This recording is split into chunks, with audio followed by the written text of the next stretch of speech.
السلام علیکم اسٹوڈینٹس، امید کرتی ہوں آپ سب خیریت سے ہوں گے، اپنے گھروں میں محفوظ ہوں گے اور لاہور کی سردی کے مزے اٹھا رہے ہوں گے۔ آج ہم جو سبق پڑھنے جا رہے ہیں آپ کی کتاب کا، وہ بہت ہی مزیدار اور مزاحیہ سی کہانی ہے، میری پیاری سائیکل، سبق نمبر 22۔ سب سے پہلے اس کے مشکل الفاظ دیکھتے ہیں۔ آپ کے ہاتھ میں پینسل ہونی چاہیے، ساتھ ساتھ الفاظ کے معنی لکھتے جائیے گا۔ آشکار، ظاہر، مفارقت، جدائی، واسق، پختہ، کارآمد، مفید، سنگین، سخت، ماجرا، معاملہ، اولین، پہلا، کایا پلٹنا، قسمت بدلنا۔ پڑھتے ہیں سبق کو۔ آج میں پہلی بار پیدل آیا ہوں تو مجھے احساس ہوا کہ اپنی معمولی سے معمولی چیز بھی کتنی کارآمد ہوتی ہے۔ واقعی وہ تمام اشیاء جو ہمارے پاس ہوتی ہیں ہم ان کی قدر نہیں کرتے، لیکن جب وہ داغ مفارقت دے جاتی ہیں تو پھر ہم ان کے صوئم اور چہلم مناتے ہیں۔ معمولی سے معمولی، چھوٹی سے چھوٹی، داغ مفارقت، جدائی کا داغ۔ آج میں یہ حق سچ کا اعلان اس لیے کر رہا ہوں کہ مجھے اس سائیکل کی یاد ستا رہی ہے جو میرے پاس بزرگوں کا ایک بیش قیمت ورثہ ہے۔ بیش قیمت، بہت قیمتی، ورثہ، میراث۔ اس پر مجھے فخر ہے۔ میں ہی کیا، میرے تمام گھر والے، تمام اہل وطن بھی اس پر بجا طور پر فخر کر سکتے ہیں کہ ان کے پاس دنیا کی اولین سائیکل موجود ہے۔ یہ سائیکل میرے ہاتھ کیسے لگی، یہ ماجرا بھی بڑا دلچسپ ہے۔ میں تیسری جماعت کا طالب علم تھا، سارا دن گلی ڈنڈا اور پتنگ بازی میں گزار دیتا۔ اس میدان میں یکتا و لاسانی تھا۔ یکتا یعنی ایک، لاسانی جس کی کوئی مثال نہ ہو۔ والد محترم کو میرے یہ لچھن ایک آنکھ نہ بھاتے تھے۔ لچھن، کرتوت یا حرکتیں۔ آنکھ نہ بھاتے یعنی ذرا پسند نہ آتے تھے، یعنی میرے والد کو وہ کہتا ہے کہ یہ بات بالکل پسند نہیں تھی کہ میں سارا وقت پتنگ بازی کرتا ہوں یا گلی ڈنڈا کھیلتا رہتا ہوں۔ انہوں نے اپنے تمام تر حقوق و اختیارات مجھ پر آزما ڈالے، لیکن میں نے بھی ہار مانی نہ وتیرہ بدلا۔ وتیرہ بدلا یعنی طریقہ بدلا۔ ان کا ایک حربہ مجھ پر نہ جانے کس طرح اثر انداز ہو گیا۔ حربہ، طریقہ۔ شاید نہ سمجھی و کم سنی کی وجہ سے میں ان کی باتوں میں آ گیا۔ کم سنی کہتے ہیں چھوٹی عمر کو۔ وہ حربہ اور دلاسا بلکہ چکمہ یہ تھا کہ بیٹے اگر تم جماعت میں اول آ جاؤ تو میں تمہیں اسی وقت ایک نئی سائیکل خرید دوں گا۔ حربہ، طریقہ، دلاسا، تسلی، چکمہ یعنی دھوکہ، یعنی والد نے وہ کہتے ہیں کہ مجھے دھوکے سے پٹایا، مجھے منایا کہ اگر تم جماعت میں اول آ گئے تو تمہیں اچھی سی سائیکل لے دوں گا۔ بچہ تھا، لالچ میں آ گیا، دن رات محنت کی، کچھ ٹیوشن کی رقم نے اثر دکھایا۔ ٹیوشن کی رقم نے اثر دکھایا کا مطلب یہ کہ ٹیوشن کی جو فیس بھر رہے تھے تو اس نے بھی میرے اوپر، ٹیوشن والے نے خوب محنت کی اور میں جماعت میں اول آ گیا۔ اب تو میں اٹھتے بیٹھتے سوتے جاگتے خیالوں ہی خیالوں میں سائیکل پر روڈ ماسٹری کر رہا ہوتا۔ روڈ ماسٹری یعنی آوارہ گردی کرنا۔ لیکن جب میں نے دیکھا کہ ابا جان ٹال مٹول اور ہیلوں بہانوں سے کام لے رہے ہیں تو میں نے بھی احتجاج شروع کر دیا۔ ٹال مٹول، کام کو ٹالنا، احتجاج، کسی کے خلاف ہو کر ہڑتال کرنا۔ اب اس نے کس طرح احتجاج کیا، وہ کہتے ہیں مثلاً توڑ پھوڑ، ہڑتال، پھر بھوک ہڑتال، یہاں تک کہ چھوٹے بہن بھائیوں کی مرمت، یعنی کبھی چیزوں کو توڑنا پھوڑنا شروع کر دیا، کبھی چھوٹے بہن بھائیوں کی مار پٹائی شروع کر دی، تاکہ کسی طرح تو وہ میری بات مانے۔ جب انتظامیہ پر یہ حقیقت آشکارا ہو گئی کہ نئی نسل کو دبانا کوئی آسان کام نہیں تو انہوں نے مجھ سے مذاکرات شروع کر دیے۔ انتظامیہ یہاں وہ اپنے والدین کو کہہ رہے کہ جب والدین پہ یہ بات ظاہر ہو گئی کہ میں نئی نسل ہوں اور مجھے میری بات کو ٹالنا آسان بات نہیں ہے، تو انہوں نے مجھ سے مذاکرات یعنی بات چیت شروع کر دی۔ میرے دادا جی نے مجھے میرا حق دلانے کا ذمہ لیا۔ اب تو میں ہر وقت دادا کے ساتھ سائے کی طرح چپکا رہتا۔ ڈاکٹر کی دوا کی طرح ہر 3 گھنٹے بعد دادا جی کو ان کا وعدہ یاد دلاتا، اور دادا جی بھی ہر بار یاد ہے بیٹے، ہمیں سب یاد ہے، کل ہی تمہیں سائیکل لے کے دیں گے، یہ کہہ کے ٹرخا دیتے۔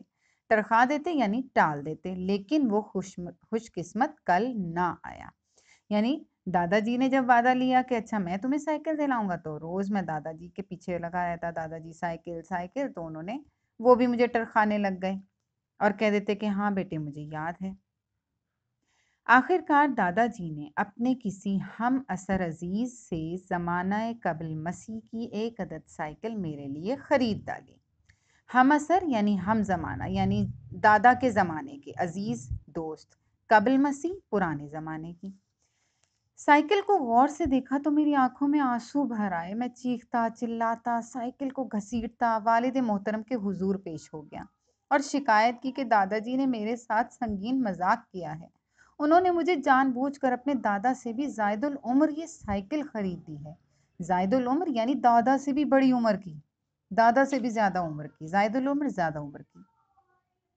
مجھے یہ سائیکل نہیں چاہیے، لیکن لکھے ہوئے مقدر کی طرح چاروں ناچار یہ سائیکل قبول کرنا ہی پڑی۔ مقدر، قسمت، چاروں ناچار نہ چاہتے ہوئے، کیونکہ والد محترم نے نہایت مشفقانہ انداز میں مجھ سے فرمایا، مشفقانہ انداز یعنی محبت بھرے انداز میں مجھ سے کہا، بیٹے پھر کیا ہوا اگر یہ پرانی ہے؟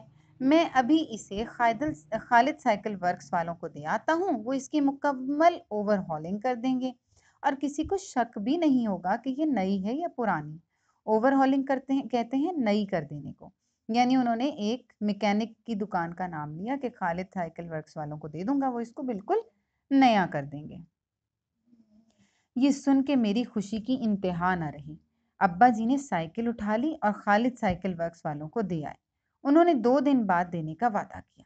یہ 2 دن میں دیواروں، کرسیوں اور میزوں پر بیٹھ کے پیڈل گھمانے کے انداز میں ٹانگیں چلاتا رہا۔ مقررہ دن شام کو جب ابو دفتر سے لوٹے تو ان کے پاس میری سائیکل بھی تھی۔ اب تو اس کی کایا ہی پلٹ چکی تھی۔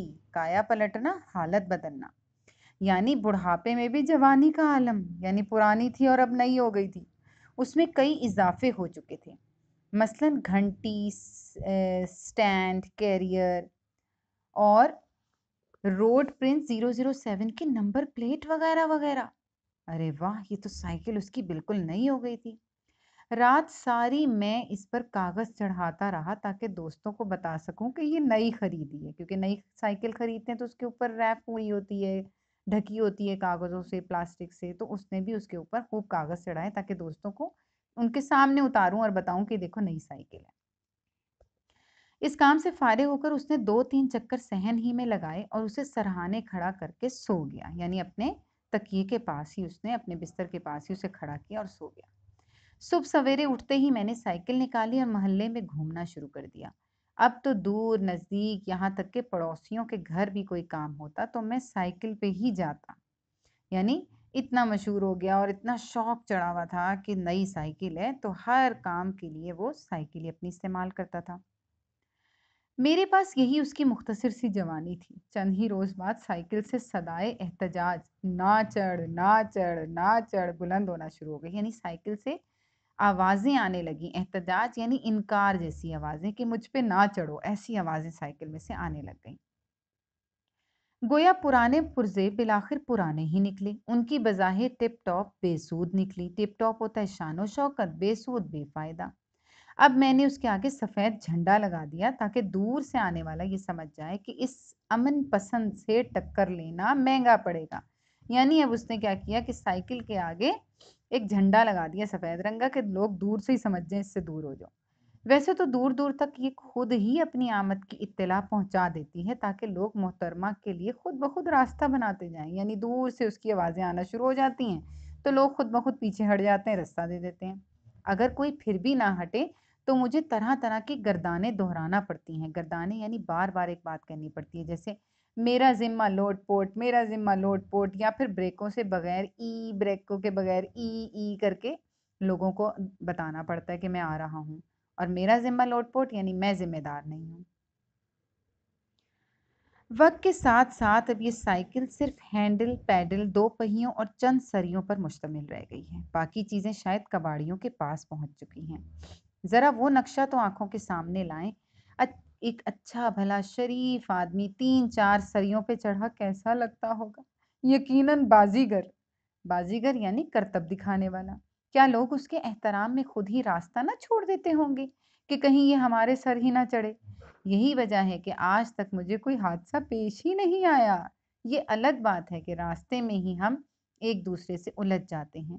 یہ ہمارے خانگی معاملہ ہے، یعنی گھریلو معاملہ ہے، یعنی آپس میں سائیکل سے میرا جھگڑا ہو جاتا ہے تو وہ میرا ذاتی معاملہ ہے، اس سے بھلا لوگوں کو کیا؟ ویسے اکثر ہی یہ ہوتا ہے کہ جاتی دفعہ میں اس پہ سوار ہوتا ہوں اور آتی دفعہ یہ، کیونکہ خراب ہو جائے تو آدمی سمجھتا ہے چلو یار پیدل ہی چلتے ہیں، لیکن یہ ایسی ضدی ہے کہ پیدل بھی نہیں چلنے دیتی اور پھر چھوٹے بچوں کی طرح مجھے اسے مجبوراً گودی میں اٹھانا پڑتا ہے۔ یعنی یہ ہے اس کی سائیکل کا احوال۔ آج ہم اتنا ہی سبق پڑھیں گے اور اس کا بقیہ حصہ انشاءاللہ اگلے لیکچر میں آپ کے سامنے ہوگا۔ آپ بھی اس کو دوبارہ سے دہرائیے گا، پڑھیے گا، تو آپ کو پڑھ کے اور اچھے سے سمجھ آئے گی اور یقیناً آپ کے چہروں پر مسکراہٹ بھی پھیل جائے گی۔ اس کی ایکسرسائز جلدی سے دیکھ لیتے ہیں۔ متضاد آپ نے کرنے ہوں گے لیکن اس کی ورک شیٹس آپ کو ملیں گی، اسی پہ تمام کام کریں گے۔ عزیز، غیر، اجنبی اور اولین، آخرین، آشکار، پوشیدہ، بے سود، سود مند۔ اسی طرح محاورات ہیں، ان کے آپ نے معنی لکھنے ہیں۔ کایا پلٹنا، حالت بدلنا، داغ مفارقت دینا، جدا ہونا، حقیقت آشکارا ہونا یعنی سچائی ظاہر ہونا، دوران آزمائش، آزمائش کے دوران، امید واسق، پختہ امید۔ اور نیچے پھر جملے ہوں گے آپ کے پاس، کاغذ، حسن، آزمائش، امید اور بھوک۔ ان کو آپ جملوں میں اچھے سے استعمال کریں گے۔ Thank you.